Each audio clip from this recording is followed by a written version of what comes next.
All right, Shalom. First and foremost, before I begin this lesson, I want to give all praises, glory, and honor to Yahweh, Bahashem, Yahweh Shai, Bahashem, Rachah Kodash. Double honors go out to the apostles, elders of great millstone who rule and teach well.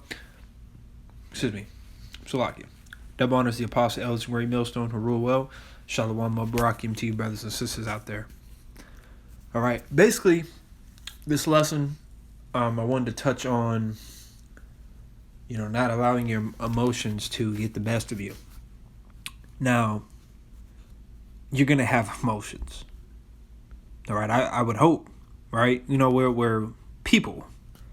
Are we men? Yes. We are men. But we still have feelings. We still have emotions. All right, we still have personalities. All right, the Lord is not telling you to be emotionless. The Lord is telling you to control your emotions. You're going to be angry. You're going to be sad. You're going to be happy. You're going to have times where you cry. You're going to have times where you want to be taken off the earth. You're going to have times where you're stressed out. You're going to have times where you feel like you're one string away from losing your sanity. You're going to have all these things. And I'm speaking off of experience. The few years that I've been in this truth, I've experienced every emotion, for the most part, a wide variety of emotions. All right. And I've had, times where I've allowed my emotions to get the best of me. One time where, I slightly dislocated my shoulder because of it, because of anger.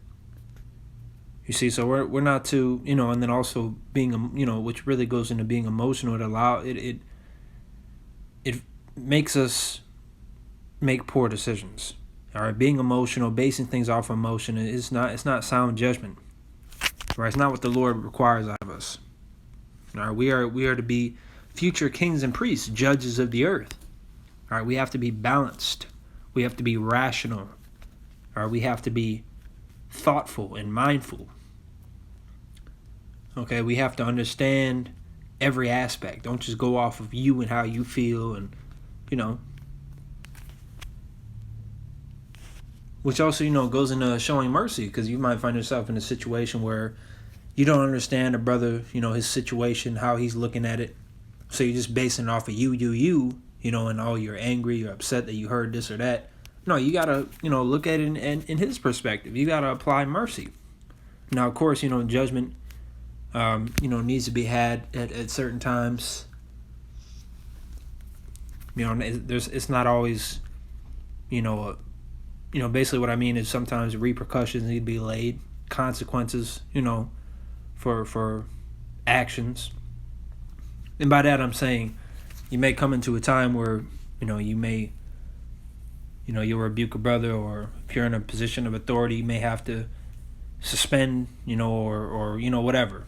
All right, it's not always, wave the hand, but we want to be more lean towards merciful. All right, because we want to show mercy to receive mercy.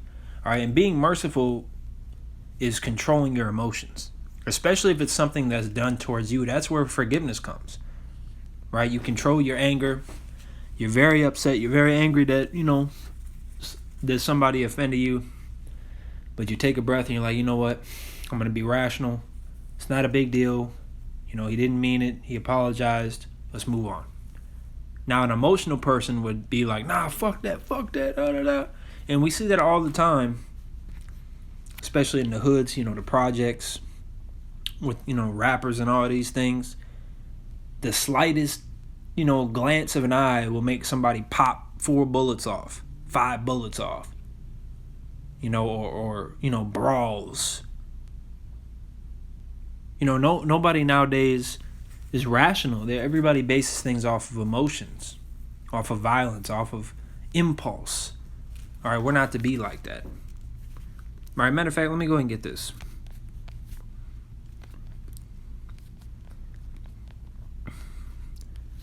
James 4:4.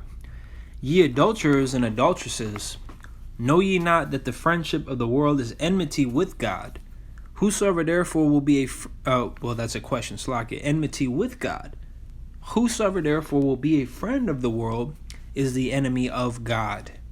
Right? So now we understand this is talking about the world. Society. World is in the society, right? The way things function, the mindsets of people. Being entangled in the affairs of this life. Right? But one of the things that is of this world is what? Being irrational, being emotional. All right, men being effeminate and men being masculine, females being, women being masculine. We're not to have a friendship with the world. We're not to be like these people out here. All right, scriptures, talk about how Israel is a people above everybody else, and we are to be separate. Right, we're to be holy, which holy means separate. All right, so don't follow, like scripture says also, don't follow a multitude to do evil.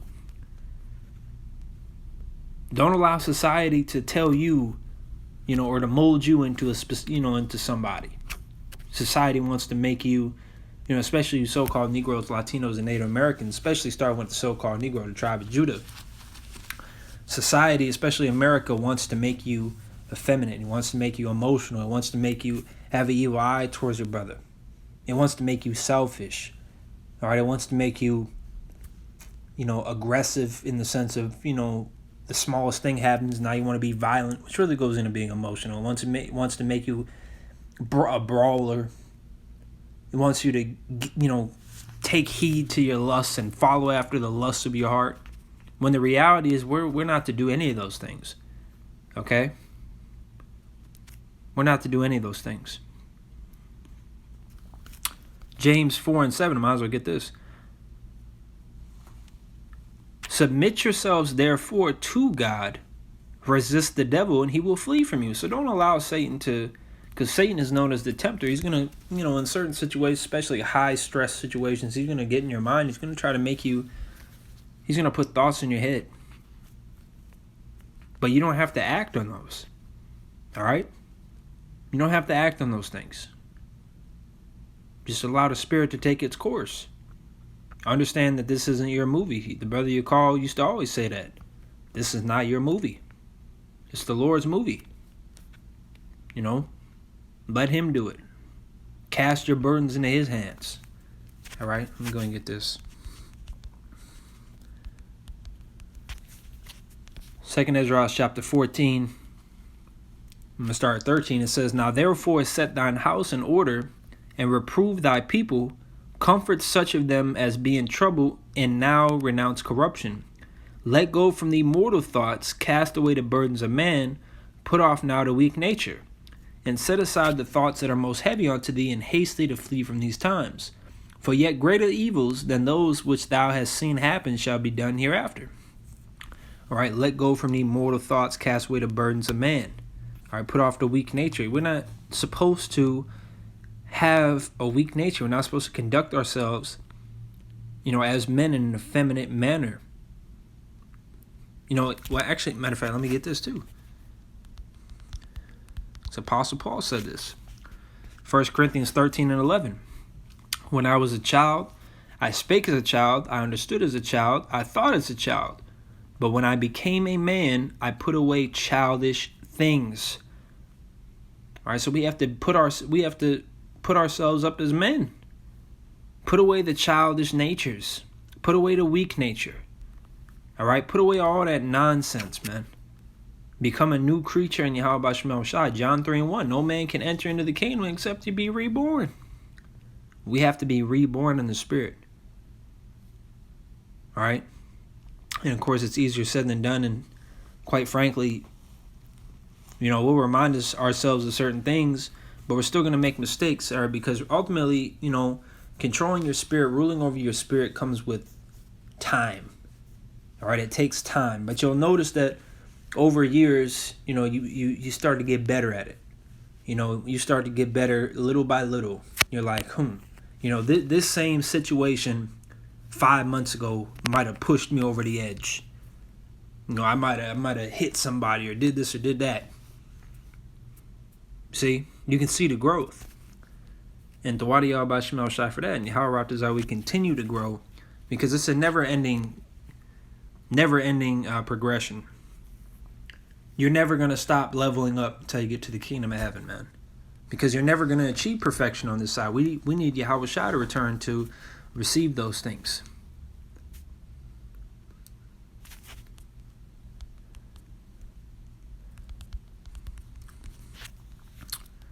Proverbs 25:28. He that hath no rule over his own spirit is like a city that is broken down and without walls.